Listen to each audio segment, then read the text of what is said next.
Hello, everybody. This is probably going to be one of the fastest uploads I ever do. Comes in response to a request to evaluate a cryptocurrency I was not aware of, but we're always happy to do a coverage. However, I don't want to disappoint this person, but just to be clear, this will not be a traditional coverage.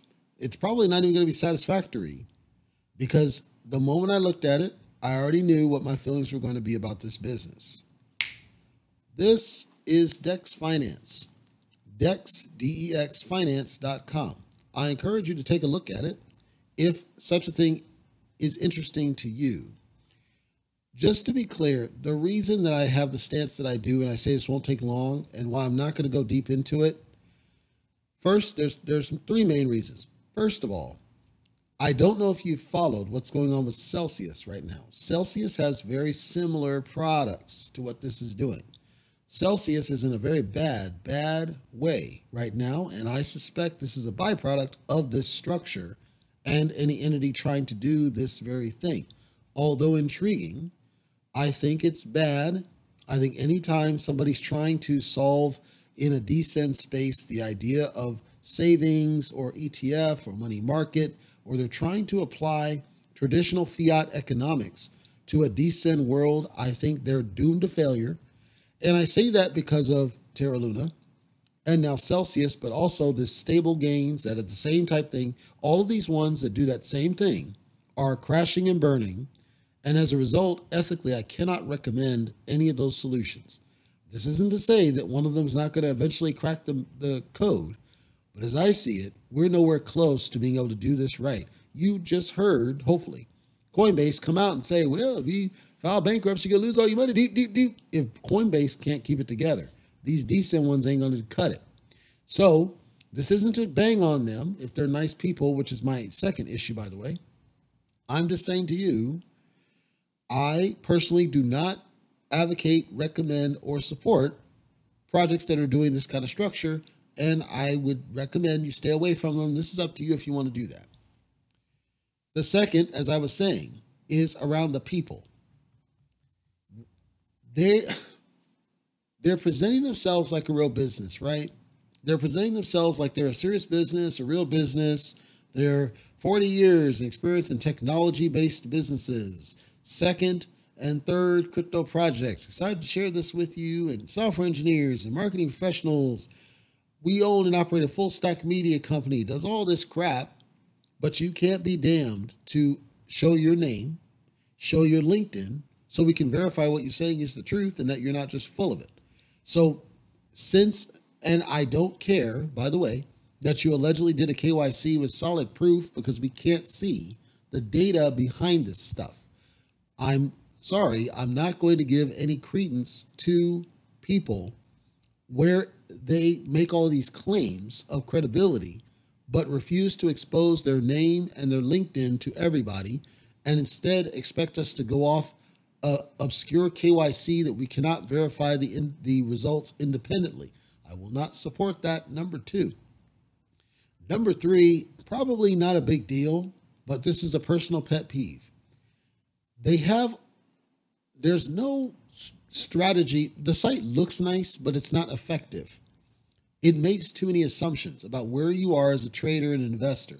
They're not built to outside the crypto bubble.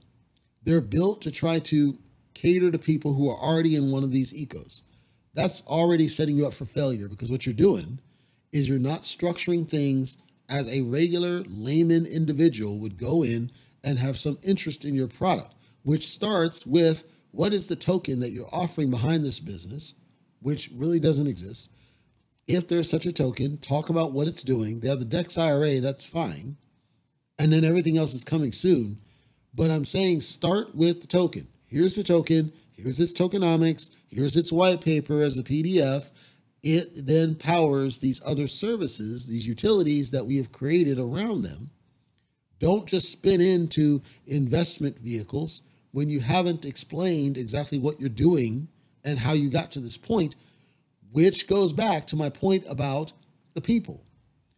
If they had contact information and the ability to verify who they were, we can verify if they have the credentials to even support something like this, because perhaps they have extensive banking experience. I don't see banking. So what gives me confidence that they know how to build all these banking concepts? Technologists are not bankers. Technologists are not financial experts. So what gives me any confidence that they know what the almost cussed heck that they're doing with services that are around financial aspects? I'm not confident that they can.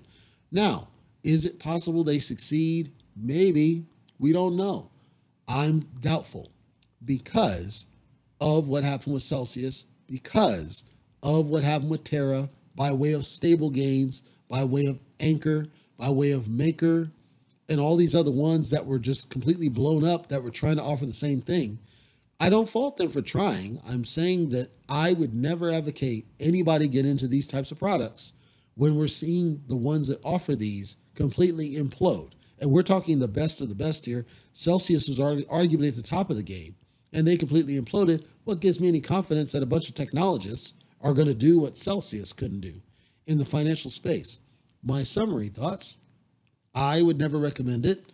If they want to smoke, I'm happy to have them on the show and talk it out. If there's something I'm missing about what gives them any credential, and again, by the way, they want you to go to Telescam for pretty much everything, which that puts them on hit list with an S.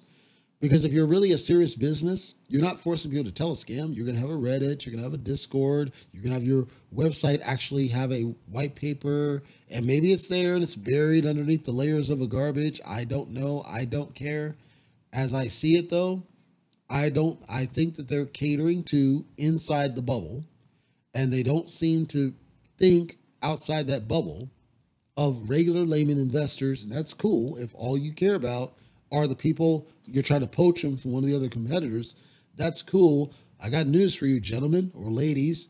Your competition is crashing and burning. I suspect the same is true of you, and I would never recommend this unless if you wanted to take the step back and think about it outside the crypto bubble. If you do, I'm happy to help you. Hit me up. CryptoTalkRadio.net. Anyway, DexFinance.com.